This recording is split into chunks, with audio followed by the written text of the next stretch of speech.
You're listening to Clinicians Roundtable on ReachMD. On this episode, we'll discuss hepatitis B reactivation in patients with HIV with Dr. Rachel Denyer. Dr. Denyer is an infectious diseases physician, the infectious diseases clinic director at Washington, D.C. VA Medical Center, and an assistant professor at George Washington University. She also presented a session on this exact topic at the 2023 IDWeek conference. The views expressed are Dr. Denyer's own and do not reflect the views and policies of the Department of Veterans Affairs. Let's hear from her now. The title of my session is Hepatitis B Reactivation in Persons with HIV with Positive Hepatitis B Core Antibody after switching to antiretroviral therapy without hepatitis B activity. We know that about 1 in every 3 people living with HIV have a positive hepatitis B core antibody. And that's much more frequent than in the US population as a whole, where that rate is about 3.5% to 4%. Those individuals could either have an isolated positive core antibody, or they could have a positive core and surface antibody. But in both of those cases, those are individuals who are at risk for hepatitis B reactivation under certain circumstances. Triggers for hepatitis B reactivation can include things like hepatitis C treatment with direct-acting antivirals, immune suppression, or chemotherapy. But in people living with HIV, there is also spontaneous reactivation that can occur because of immune suppression from HIV/AIDS, as well as reactivation that can occur when people stop dually active antiretroviral therapy. That is to say, antiretroviral therapy that treats both HIV and hepatitis B. Antiretroviral therapy without hepatitis B activity, that is to say, without tenofovir, emtricitabine, or lamivudine, is increasingly popular and increasingly being used. So prior to 2017, these regimens were really considered to be salvage ART regimens. But in 2017, a single tablet formulation of dolutegravir with rilpivirine was approved, and in 2021, the FDA also approved a single long-acting injectable antiretroviral regimen of cabotegravir with rilpivirine. And hepatitis B reactivation is known to be a potential risk with these regimens and is mentioned in the FDA label for these products, but the exact frequency with which this occurs is unknown. So we set out to try and establish how frequently hepatitis B reactivation occurs after people switch to one of these regimens for antiretroviral therapy that has no hepatitis B activity.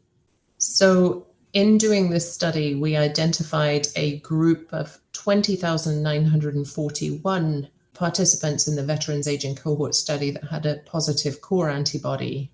And we looked just for those that we considered to be at risk of hepatitis B reactivation.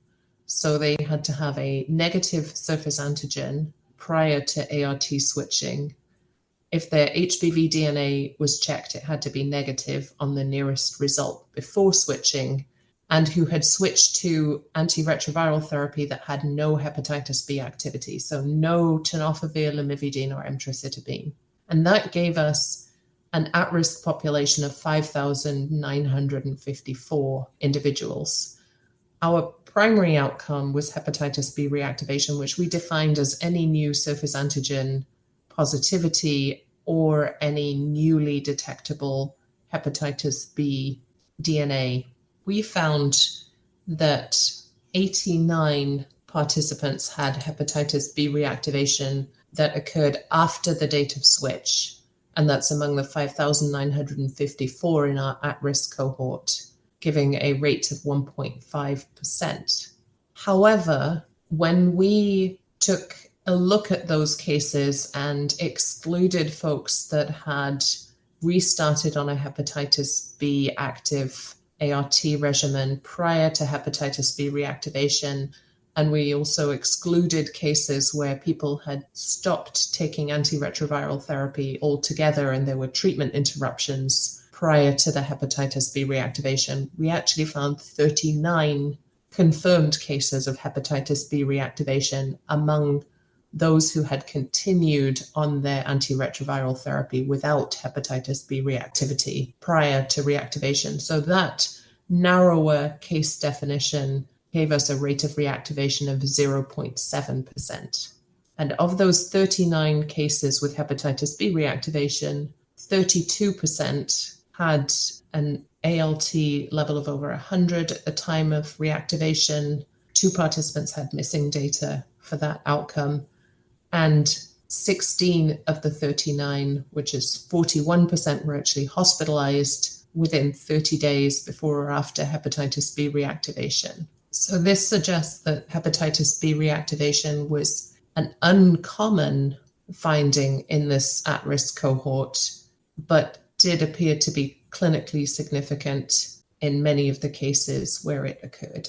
We also went on to look at the timing of hepatitis B reactivation, and we found that the reactivation occurred a mean of 292 days after regimen switching, but with most of the reactivation occurring in the first year after switch, but a long tail up to 5 years from the date of switching. And so the range of time over which reactivation cases occurred was quite large, and the interquartile range was 164 days to 816 days.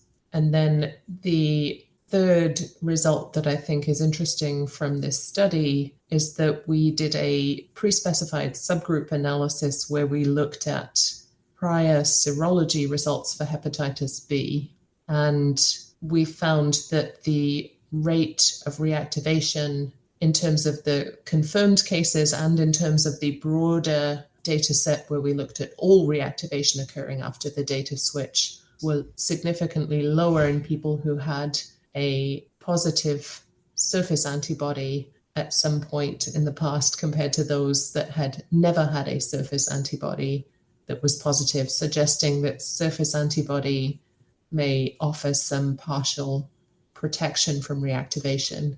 And remembering that everyone in this at-risk cohort had a negative surface antigen before their ART was switched to a non-Hep B active regimen, we also found that those with a prior surface antigen in the remote past that was positive had higher rates of reactivation than those who had never had a surface antigen that was positive in the past. So the rates of reactivation in those who had a prior surface antigen that was positive in the remote past and who had never had a positive surface antibody were as high as 10.6% for all the reactivation occurring after switch, and for our stricter case definition, 6.1% for those who continued on ART without hepatitis B reactivation, without hepatitis B activity prior to the time of reactivation, suggesting that we should all be looking very hard for those remote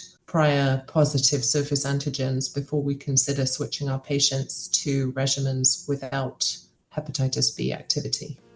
That was Dr. Rachel Denyer giving us an update on her presentation at the 2023 IDWeek conference that focused on hepatitis B in patients with HIV.